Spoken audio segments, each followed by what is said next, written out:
这位地藏王菩萨教化六道的众生啊，发下的誓愿啊，要在无数无量的时空之中，恒久的利益众生。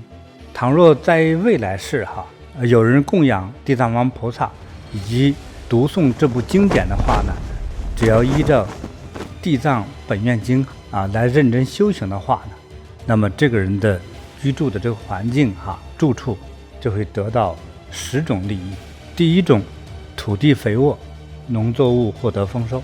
第二种呢，就是家宅永远平安。第三种呢，往生的祖先都能转生天道。第四，全家人健康长寿。第五，心想事成。第六，没有水灾火灾的发生。第七，不会无故的损失钱财，丢失物品。第八，不做噩梦。第九，出入平安神灵护佑。第10，常遇神圣的因缘。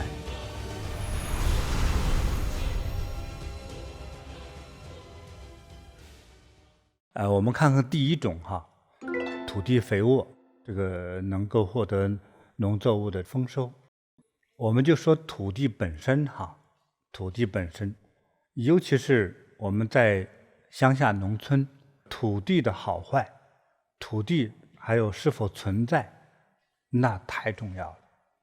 这个土地的本身还有很多神奇和变化的事情，比如说那个雨水过大，就把我们家的那个土都冲走了。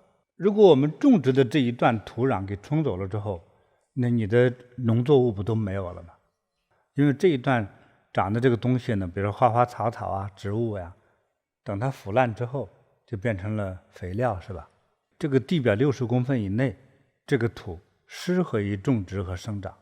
如果把你表面这个种植的这个土呢，如果给冲走之后，接下来的那底下的那个新土，干净土虽然很干净，塑佛像可以，但是不长庄稼了，特别不容易长。所以就土地的本身，它其实里头有很多说法。你的土地是好的，你才有饭吃，对不对？那么今天有很多人来听经的人就是说，那我不是农民，对不起，你今天你无论是工人，在城市里的生活的所有的人，这里头意味着是你的基本收入，收入比较丰厚，你才保证全家人有饭吃有房住所以就是你的收入吃饭问题特别重要。第二个问题呢，家宅永安我们所有的网友听众听了觉得这有什么事儿，与我有什么关系但是我反回来说就与你有关系了。如果你半夜起来就听见有人敲门，一开门没有人，但是关上门之后立刻又有人敲门，你一开门再进了个鬼影子，还有睡觉的时候把你从床上扔下来，但是确实没有具体的人把你扔下来，你看到哪总有个东西在爬过去，经常是很真实，又像剪影又像真的，这就叫家宅不安。当你总看到这些事儿的时候，它就容易产生不吉祥的事情。第一个，对身体特别伤害。有些这种家宅不安当中，比如说恶鬼捣乱还有邪魔捣乱，有时候你那个因缘不对你的善心不够的话，他当伤害到你的时候，你这一生就废掉了。从一个正常的孩子将会变成一个残疾的孩子，甚至是早早夭折。所以如果这个事你遇到怎么办呢？你供地藏王菩萨，经常礼拜诵念地藏王菩萨名号或者咒语，或者是经常念念地藏经，那么这些家宅就会安宁。所以家宅安宁的这句话的背后隐藏着很多的知识。比如第一个，避鬼，把鬼就逼走了或者超度走了。那么第二个呢，让你感觉家宅不宁当中呢，还有就是邪神邪灵，要有那么大的能量把它给降服住。那一个人没有这个能量，一个人连鬼都弄不了，那他在暗处，你在明处，你看不见他，他看得见你。还有那个地方的土地也对你不满，所以这个里面不安宁当中可能含有4种的生命在里头，可能只要有一种你就麻烦了。但尤其是说，比如说这个房子你已经买下来了，比如说现在如果那你觉得不对头，你想卖吧，又赔很多钱，甚至根本卖不出去，怎么办？要有解决的方法。就是供养地藏王菩萨，尤其是有地藏王菩萨的画像，像我们这个老的地藏王唐卡像，这个就比较方便一些。之后以后有空呢，读读地藏经也对我们特别有好处。第三种呢，往生的祖先呢都能转生天道。那据我所知道的就是与你相关的亲人，如果他去世之后是下地狱了，我们就一定是倒霉。比如说失业、得重病、得特别难堪的病，遇上横事儿，反正你家里头所有的人没有一个顺利的，最后一个家庭弄得七零八落、妻离子散、家破人亡，这个都与你的祖先有关系。当年在国内就是中国大陆呢，就是有一个很知名的一个商人，当时很有名很有钱。我见到他之后呢，他就说：“大师，你知道我2句？”我就看他之后，就是说你是要把你的那个祖坟好好修一下。他祖先的尸体呢，可能是被一些其他小动物，比如说一截腿掉到其他地方去了，但是这个变成一个坟呢，有个大洞。你说修坟吧，修坟这些也没有管，也没请人看，就随便就是反正拿水泥弄得漂亮了一些。那么他这个祖先就是爷爷，就很生气的事儿还在后头。这个事儿还没弄好，他那个坟刚修好之后，他那个爷爷的这个肢体不完整嘛，可是那里呢又修一个大水管，也是特别靠近他的坟的地方。我就给他说，那不然的话你们就挪一下坟，还有呢请人看一看，我觉得是有坟上是有一些问题需要弥补。那给他说了之后说，我都刚给他们弄好，等以后吧，等几年以后有空再说。这个话说完之后，第2年他就开始倒霉。他就在一个地方就买了一块地，要给他那个公司盖一个总部大楼。他挖了个地基往下浇筑这个水泥，浇了100多车，但是他的地基里没有存住这些水泥，就好像是打了底下一个地下河流一样，这个水泥全跑下了去。他为啥不整呢？因为他那个爷爷这个祖坟那里不是旁边修了个大水管吗？结果他买了地，就买到了底下有个暗河的地方，让他所有的财富打水漂。从那之后，又是法院又查封他，后来还坐几年牢。所以前头的几十亿就算是瞬间就没有了，一夜之间。就是这个祖先如果在不好的地方，我说一个是你的坟不好，第二个如果下了地狱，那对于我们活着的人是只有坏处没有好处。所以呢，在家里供养地藏王菩萨，对我们的祖先有好处。接下来说第4项全家人健康长寿。其实我们做了那么多的努力，这是最重要的一点。无论家宅怎样收入怎样，都是为了能够健康的活着。所以我们能得到健康和较长一点的寿命的话，其实这才是每个人心中真正盼望的事情。我们就是说，菩萨保佑的不就是一个是健康，一个是长寿吗？并且这里指的是全家人健康长寿。是。我真碰到我从过去到现在30年以来我接触的人当中，真的是功德不够。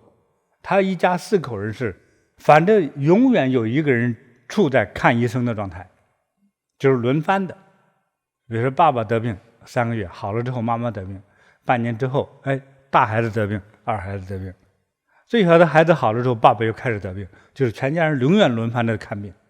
这都是有说法的，也不是什么饮食不健康门窗有问题，都没有，这都是业力问题业火烧身了，对不对？那怎么办呢？这不是有教了吗？供养诵念地藏王菩萨。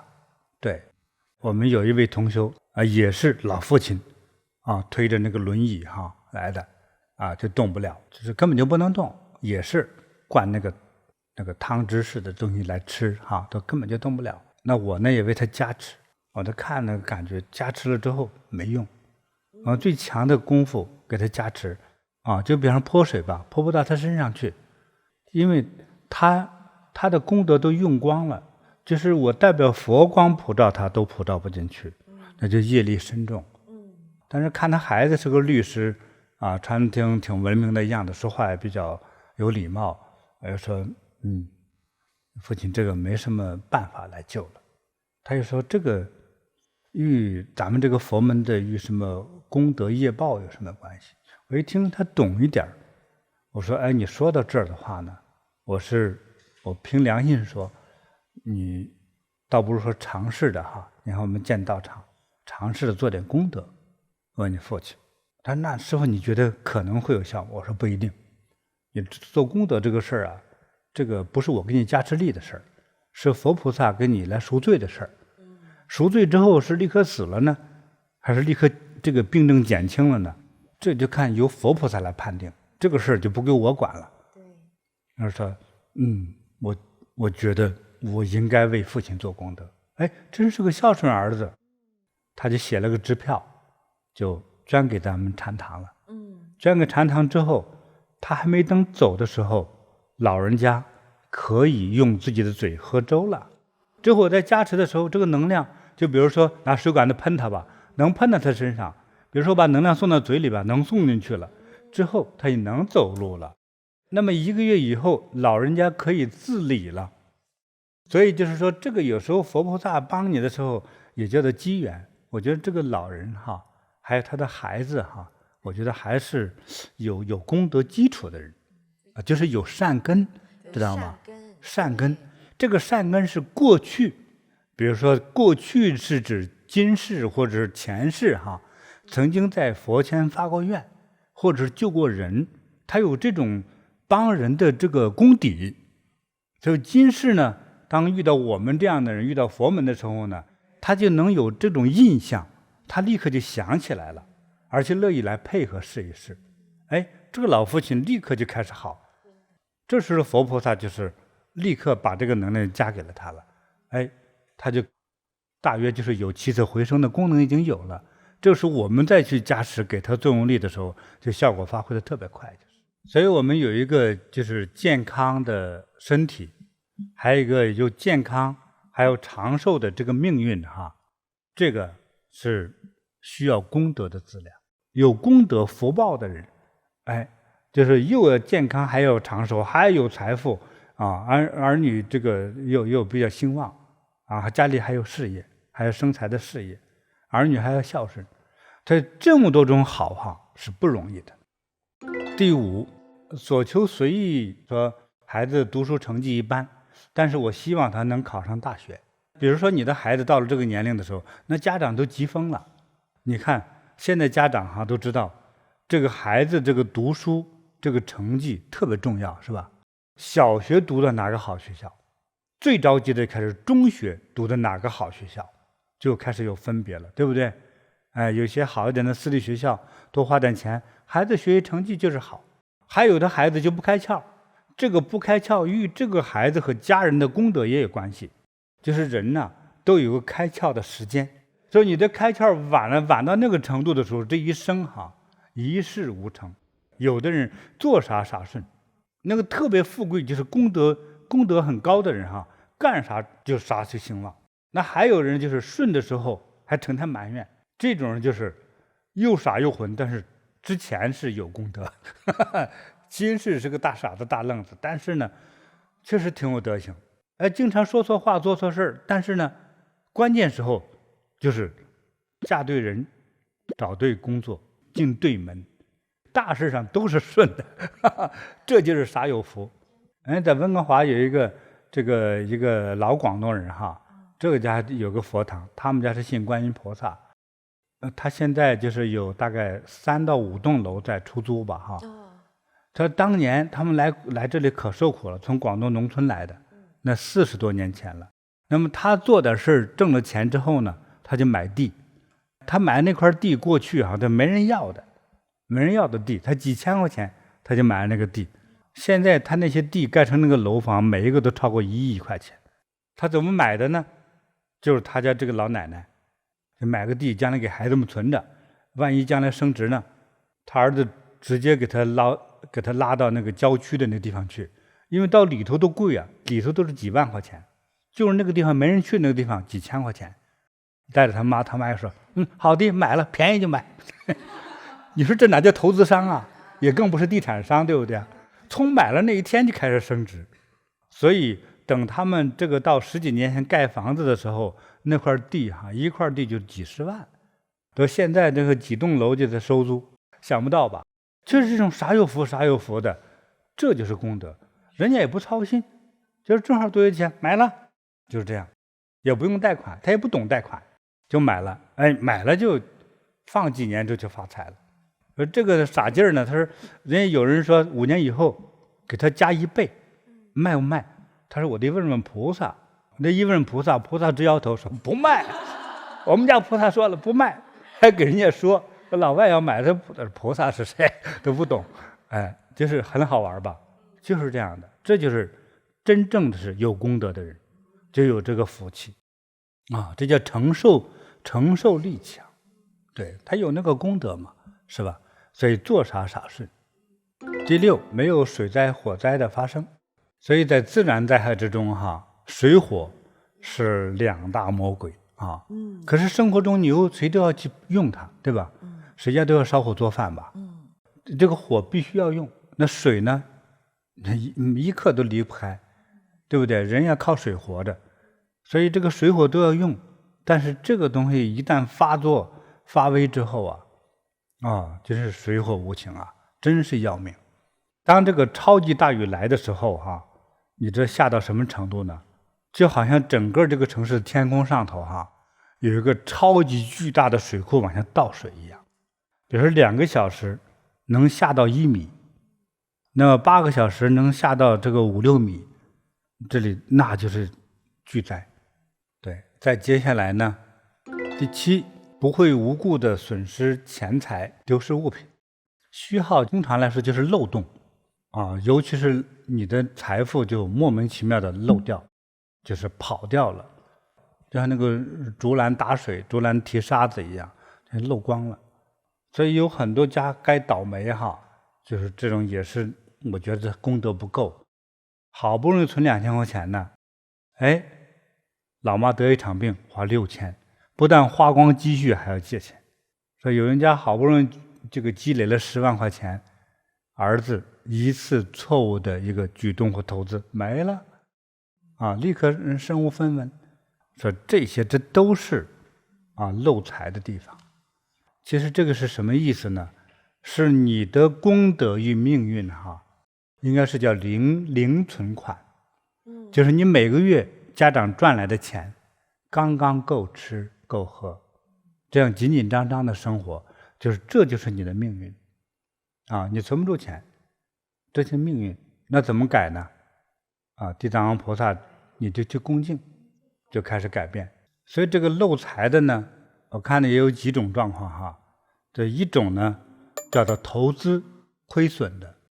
投资的话就是说有个项目能利润很高，投资100万，大概2、3年就能赚对半，就变成200万。有些人是我这样这个有戏好事太棒了。我就把我的亲戚朋友老同学求爷爷告奶奶要凑点钱，凑个20万30万，我再混一混，给他们5%的利息的话，我自己又赚回来25万。但是这些钱，尤其是借钱去投资的人，是死的最惨的。借钱炒股票的，因为什么呢？他是借的别人的钱，亏的不光是自己亏的是整个借来亲戚朋友的钱了。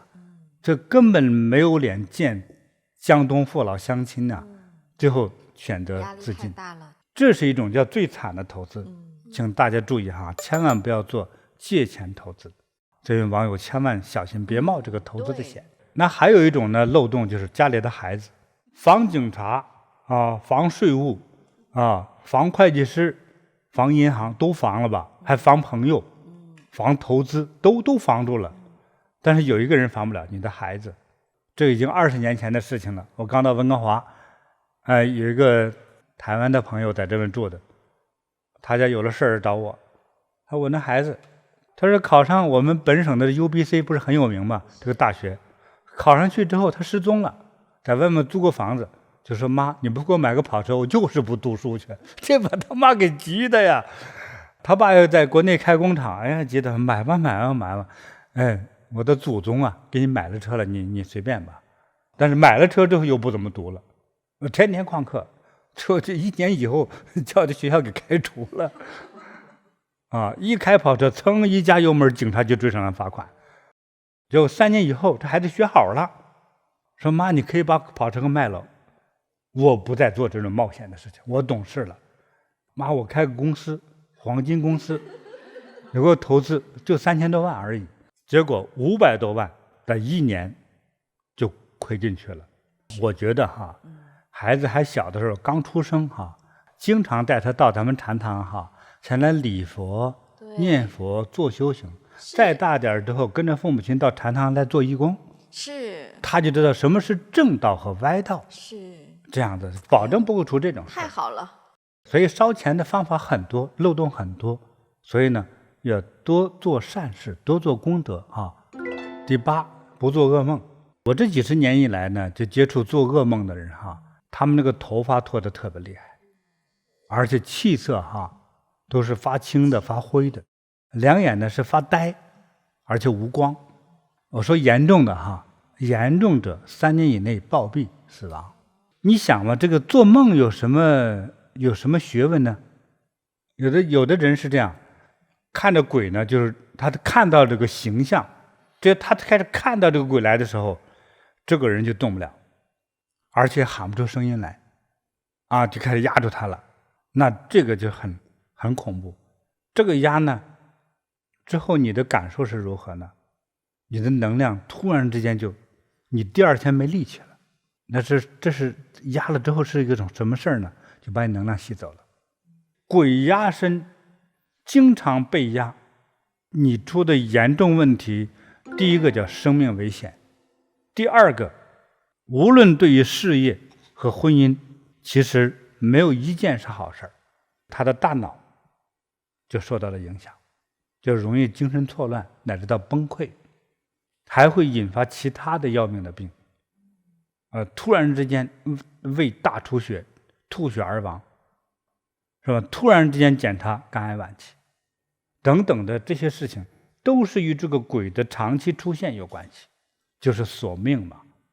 所以严重者就会命短，再轻一点之后呢，怎么说，就是类似能量低下。比如说就像长期失眠一样，无论男女，手冰冰的，气色发青，嘴唇发暗，尤其是女生，腹部永远都是冰冰的，正能量严重的匮乏。第2个特别怕冷，第3个没有能量和人接触，他永远是看着地下，他很少抬头看人看太阳。所以精神科就是认为现在这种轻微精神病全叫忧郁症，很麻烦，但是呢现代医学对他没有办法。所以光梦魇、鬼压身就有这么多，但是这些还都不是最严重的呢。还有的梦中看到自己拿着刀杀人，还有自己拿着刀要杀自己，这些非常恐怖。但是表面看也看不到伤，但隔一段时间去医学检查之后就知道自己已经得重病。这是怎么弄的呢？都是恶鬼来搞的。怎么办呢？要早早的救治。现在说的供地藏王的这个像诵念名号，诵念经典。第9，出入平安神灵护佑。我们在人生之中，具体生活之中有个代表着生活，就是衣食住行嘛。因为在过去的农业社会比如说我的行动仅是局限在我家和到我家里的农田，距离很近，走路10分钟就到。可是当代不一样了，今天的农村大家也更希望去交流购物呀，到城里到其他的村落呀，还把我村里的种植的东西卖出去你都要去出行，对不对？都是用交通工具嘛，坐的最多就是车，还有一些地方人喜欢骑摩托车。所以这个交通工具，这个马路给我们带来了多少的不平安呢？它最大的灾难是来自于速度。我们举例来说，这个汽车左前轮突然爆胎，通常那个车往哪边拐呢？就往左方向瞬间就横过来，因为它又往前冲的那个速度，对不对？车在往左面一横过来之后，立刻那个冲击力就让它横向翻滚，还有司机和坐在车里的人还给甩出来。所以为什么让这个各国的警察都让大家一定要绑安全带？坐在前排坐的人不绑安全带，会容易从前玻璃当中甩出去，这个死亡率是非常高。所以我们在温哥华禅堂、在美国禅堂和大家一座谈的时候，谁在交通事故中受过伤，几乎都举手。只要你从开车那一天谁没撞过东西，几乎多多少少都撞过，对不对？所以只有说他不平安的时候，你才知道这个多重要啊！佛经里讲的这供地藏王菩萨那我们法门呢，也是药师法门呢，我们有几种佛像药师佛像，对，药这师佛个可以挂在车上，是保平安，琉璃的东方琉璃世界呀。对，之前好几个人给我写信，我们这个琉璃的佛像在车上保平安尤其在澳大利亚墨尔本那边，他们去年那个森林大火呀，那突然差一点就出问题，在那个大火旁边的公路上走公路非常的热，烤化了都就差一点撞上去。可是他的车上当时有这个六字大明咒，还有挂着这个药师佛的这个车挂这个佛像保平安。我当时就是那一刹那吓得他闭上眼，一定被那个大货车给撞死，但是就差前头10公分没撞到他非常的恐怖。所以出入平安太重要了。第10，常遇神圣的因缘。多遇就是经常遇到多遇到。这个圣因呢，首先是什么是圣？这里指的呢是神灵的意思。比如说与佛菩萨和神产生一些关系。但是因呢是叫起始点，就是与佛菩萨结个善缘。这经常很多大法师一见面说年轻人不错很吉祥你有什么事儿？说我没啥事，我就是路过而已喝杯水我也不渴，你看为什么给我水？为什么找我说话？结个善缘。这就是说这位大师代表着佛菩萨给你结个善缘，就是这个意思，就是一种种下一个与神灵与佛菩萨的一个慈悲的种子，即为因。但是未来你获得了保佑，未来又吉祥了，又得大成就了，那叫果，叫因果。所以结下这个善因，就等于种下了一个吉祥的种子，未来你就被护佑，甚至你可能还会叫做解脱开悟，或者成为神圣，对吧？就是结这么个因，所以称为叫圣因叫多遇圣因那反回来说，你遇到都是多遇恶因，多遇邪因，多遇鬼因这里没有路你往前闯，这里是死路你过来比如说诽谤佛菩萨，诽谤救过你命的师父，就是地狱无门你自来自己闯那就是地狱之门给你打开了，都造了一个恶因，是地狱就会那个恶鬼就来修理你。所以说圣因不理解没关系，你知道恶因是什么就知道了。所以多接触善知识，多恭敬正宗好的修行人，是吧？多去恭敬佛菩萨，我们得到的是什么呢？吉祥，佛光普照，甚至是像这个灾难叫化解也叫遇难成祥，把你之前的罪过要消化掉本来不吉祥的让它吉祥了。所以有些命该30岁死亡的，就是你活到80岁也不死，本来你应该是个穷苦命的，结果你变成不穷苦了，这多好这都是造善因来的。那怎么造这个善因呢？首先有这种心中的愿望，当遇到这样的善知识，这些大师傅遇到佛菩萨，不能有丝毫的这个怠慢呐、亵渎呀、诽谤啊。恭敬当中都怕失礼，你何况不恭敬呢？所以呢，希望大家都能够一心向善，多做善事，对，多积功德，还有常怀感恩之心。所以佛就嘱咐大家，大家就照着这么一个简单的方法去做，供地藏菩萨形象，诵念他的名号和咒语，诵念地藏经，时常发心供养常常供养布施，对吧？只要人想到他，希望他帮我开智慧帮我顺利，帮我赚钱，帮我找对象等等的，佛就会出现来帮他。只有佛才能达到这样的化身境界来帮你。最简单的说，地藏王菩萨也好，这里的任何一位菩萨，包括这里的鬼王，包括这个大地之神，对不对？他想让我们一个普通众生发财，能不能做得到？能。对他们来说，原来这么低的一个要求，可以，就是这样。大家听起来不信我今天说的都是也叫如实语。什么我的如实语？打心里出来的话。我要大富大贵，行不行？行，可以，很容易，是吧？找个好对象行不行？行。生2个宝宝可不可以？可以，生10个都可以。还有你想做一番事业可不可以？可以。说将来你的孩子长得好看一些可不可以？可以。让孩子将来聪明一点可不可以？可以。死了之后上天堂可不可以？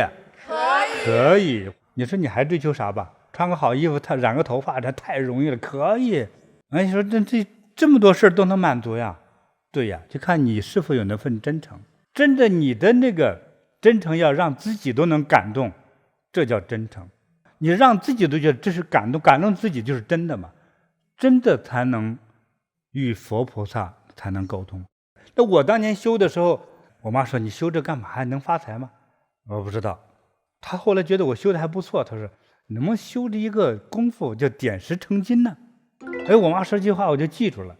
有一天我见到阿弥陀佛，我跟他对话。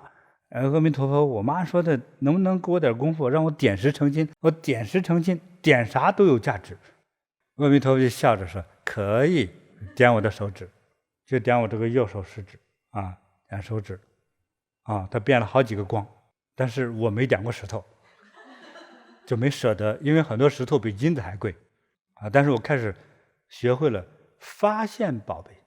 佛呢在那个时候就跟我对话说，世间的人是看着长着眼，实际上根本就不长眼，遍地黄金他们都当烂砖头给踢走了。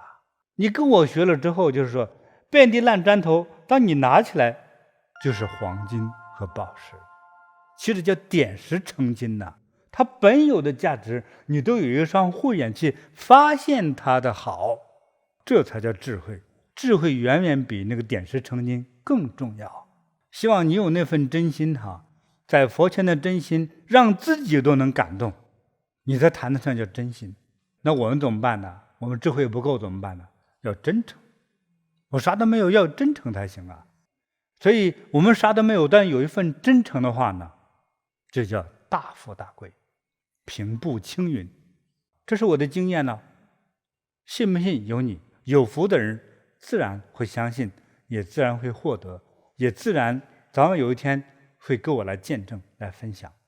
当然希望有一天点石成金这样的能力和分辨世间一切宝物的智慧希望给更多的人都能获得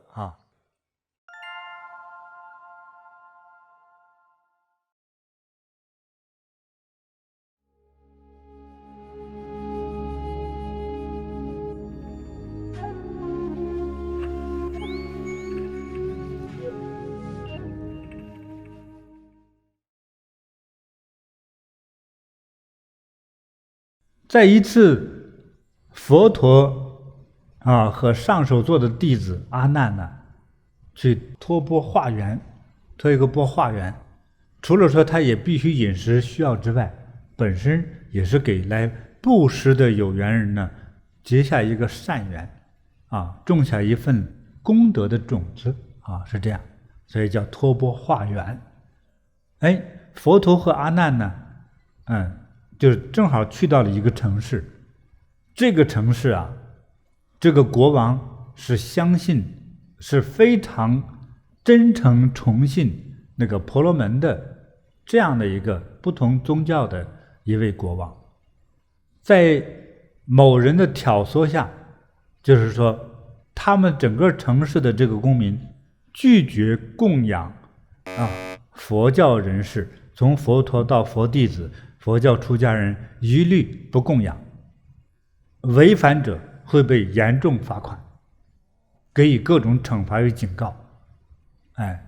所以有一天呢，这个释迦牟尼佛就觉得我要和这里的人结缘，我看这个地方这个城市的人有没有那么几个人有这种慧根有大福气的人那释迦佛就来了和阿难，结果辛辛苦苦绕着这个城市的居民街道走了整整一大圈子，从早晨走到下午3点半，一碗饭都没要到。所有的人家和商铺一见他们来就把门关上，或者装听不见装看不见，因为他们要是给了这个供养布施，他会被罚款的，被国王惩罚的何况呢，人也是需要教育，因为他们不懂得佛陀的伟大呀所以就是这些公民也是躲着也是故意躲。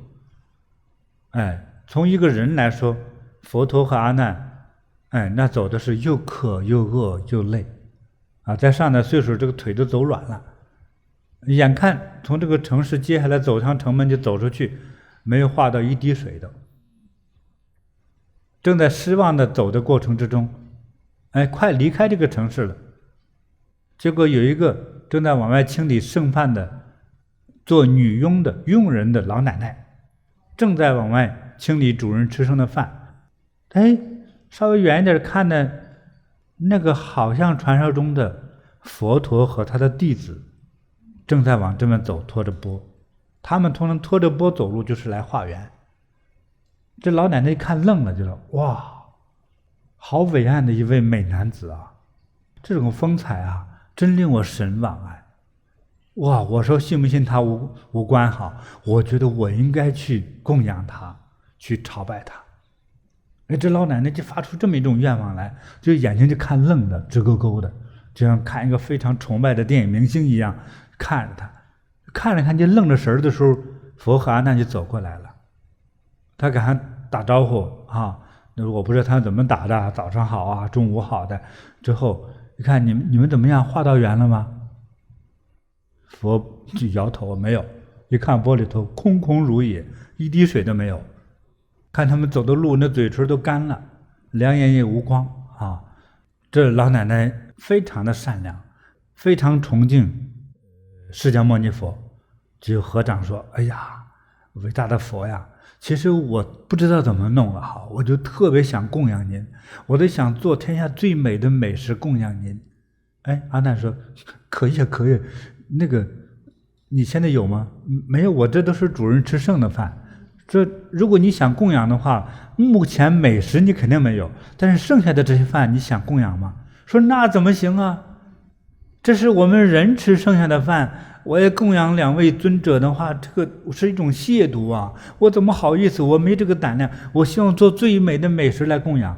说你看我们在城里走了一圈子，没有一个人敢供养，如果你今天敢，那今天马上你可以供养剩饭就剩饭，也是你的一份心意关你的心到佛知知道吗？老奶奶真的吗？这剩饭我也能供养？说能，你只要敢供养，我们就敢接受呀。老奶奶哎呀真不好意思含着眼泪就倒在他们2个人钵里。佛接到这个到来的剩饭之后，立刻脸色气色眼神立刻变了个人，就好像极限的光放着那个极限的光就开始散发出来，而且佛陀的这个面孔立刻转向了特别明显的微笑，很开心的微笑，眼神都放着光芒的微笑阿难呢，很少见到佛陀这么开心的笑，啊，阿难就很吃惊的说：“我说佛呀，您为什么这么开心呢？”佛说：“我看到了现在供养的这位老奶奶，她的未来。说那你讲给我听听啊，又是怎么回事啊？说这位来今天供养的老奶奶哈，从今以后未来的15劫是一个时间哈，15劫他都会天上人间最最吉祥富贵的人，他的富贵无人可以比呀！哇，这样的，怪不得佛陀露出这么美好的微笑，因为你在看到了这位供养布施了老奶奶，在未来的15劫成为天下最富贵、最吉祥、最美丽的女人呐、而且不是人间的人类，知道吗？在天国呀，那15劫是多长的时间呢？645亿地球上的年，你还咋数呀？那几乎等于永恒啊！所以佛陀看到了这位老奶奶这供养了这一碗一钵剩饭之后，而获得了几乎等于永恒的最吉祥、最富贵、最美丽的整个生命状态。所以他看到了那个状态的时候，所以发出了真正发自于慈悲而内心的赞叹式的微笑啊！就是说，哎呀，这位老奶奶太吉祥了，哇，感叹吧。对，这是在《大智度论》当中这个所提到的这个故事，并且还说，未来这位已经获得天人成就的大富大贵、最长命的这位老奶奶，未来还成就叫辟支佛果，就是接近于最圆满佛果的那尊佛，就是能成佛。对，成佛，成佛等于与宇宙共生存。在古代乃至在佛陀在人间的这个时期就是其实有很多位这个巨富和发心的供养人其实也有一些供养人比这老奶奶供养的论金钱的话要多上亿倍，但是他所证得的果还不如老奶奶证得的，是吧？总有原因的。你看这个国王下的命令，众生不可以供养佛，不可以供养这个佛教僧众。他在抗着这个命令的时候，是吧？还有佛陀在这转了快1天了，都饿着肚子呢。佛陀有没有神通，知不知饿是另外一个问题。可是你的那种纯真与善良与最纯洁的恭敬，这个是有关系是吧？所以你想，他在供佛的时候，他有所求吗？做女佣的这个老奶奶不懂得那些投资，不懂得那些回报，他只懂得说，哇，这样一个伟大的修行人，我欢喜赞叹，我要把世间最美好的食物贡献给你。可是这个时候我手头没有所以阿难给他一个机会，说你机会来了，哪怕是剩菜剩饭，如果你乐意供养的话，也都是功德无量大家看到什么叫功德无量了吧？你想获得任何成就一般获得成就大家不懂，获得成就，比如说你今天读博士毕业，那你要多少科要考到第1，对不对？那你还要坚持了多少年，还遇上好的教授的引导，对不对？你也努力至少15年以上，你才可能获得一个博士嘛，对不对？所以你成就觉悟的资粮也是需要的。你首先要有一个慈悲的基础，变成慈悲的人先从布施开始，因为一般的常人只是想获得嘛。在佛门的成就就是让他人好，我才快乐。对，是这样子的。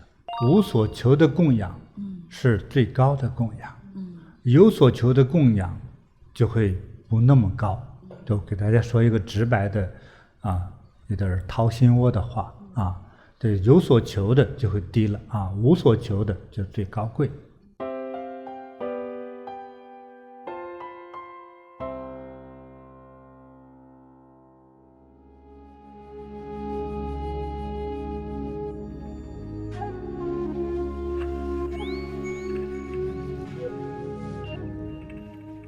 大家呢还是要以最虔诚、恭敬的心，合十合掌，为了自己的长辈、祖先、父母等已往生的亲人，让他们脱离苦道，转生人道、天道乃至极乐世界。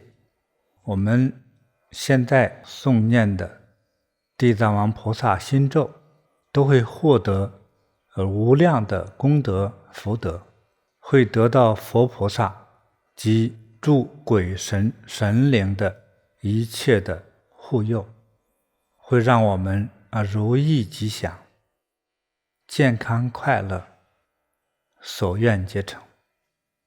那我们就真诚的诵念。